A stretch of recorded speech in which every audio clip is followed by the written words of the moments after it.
apa kesalahan yang harus dihindari oleh orang 20-an dan 30-an? Mungkin boleh 3 kesalahan, karena baik dari kita sekarang mungkin tidak bisa melihat dari sudut pandang usia 40-an. Kalau aku masih Yes. 20-an, lihat 40-an kayak Jauh aman, banget masih gitu aman ya. deh, masih aman, aku bisa saving gitu ya. Apa yang harus aku hindari dari sekarang? Ya itu pertanyaan bagus banget. Di konten itu aku juga bilang, kesalahan pertama yang harus kamu hindari adalah biasanya di umur 20-an tuh orang kepingin aktualisasi pencapaian dia. Dan Yes. paling gampang aktualisasi pencapaian itu adalah membeli kendaraan. Ya, Kenapa? Kelihatan. benar. Kalau rumah ya masih lu selfie gitu kan di depan rumah gitu atau depan apa kan orang juga males lihat ya. Tapi kalau mobil tuh kayak ketok gitu loh, orang Jawa bilang tuh gitu, kelihatan. Benar. Nah, yang paling bahaya adalah kamu beli kendaraan dengan bantuan cicilan di atas 5 tahun. Itu bahaya banget. Oke. Logikanya kendaraan itu kan akan depresiasi. Makanya kalau sampai kamu beli dengan bantuan cicilan, itu sebenarnya maksimal secara teori financial planning itu cuma 2 tahun. Pertanyaannya kalau 2 tahun, ya mobilnya LCC dong gitu kan, istilahnya kayak Iya, gitu iya. ya, apa tuh yang low cost apa itulah Iya, gitu kan. iya. Terus akhirnya kita jadi naikin dikit gitu. Padahal itu titik kesalahan pertama.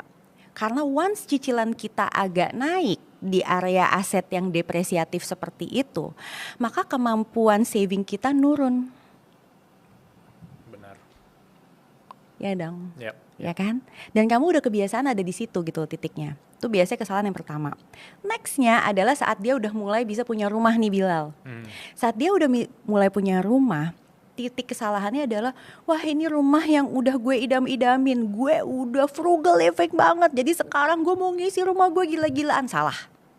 Jangan melakukan itu. Sabar. Lihat aja, masuk dulu ke rumahnya.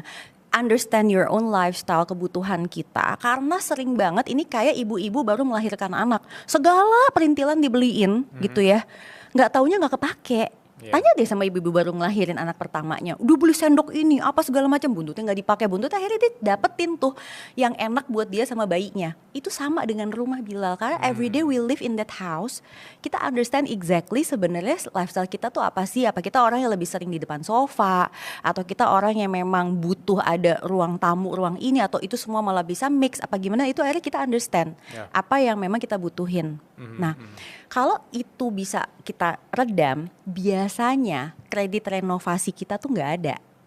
Karena godaan kita adalah misalnya kita beli rumah yang memang dari developer, kita pengen renov nih sesuai dengan impian kita. Nah itu letak kesalahan yang kedua. Nah yang terakhir letak kesalahannya adalah menganggap again pensiun terlalu lama. Oke, menganggap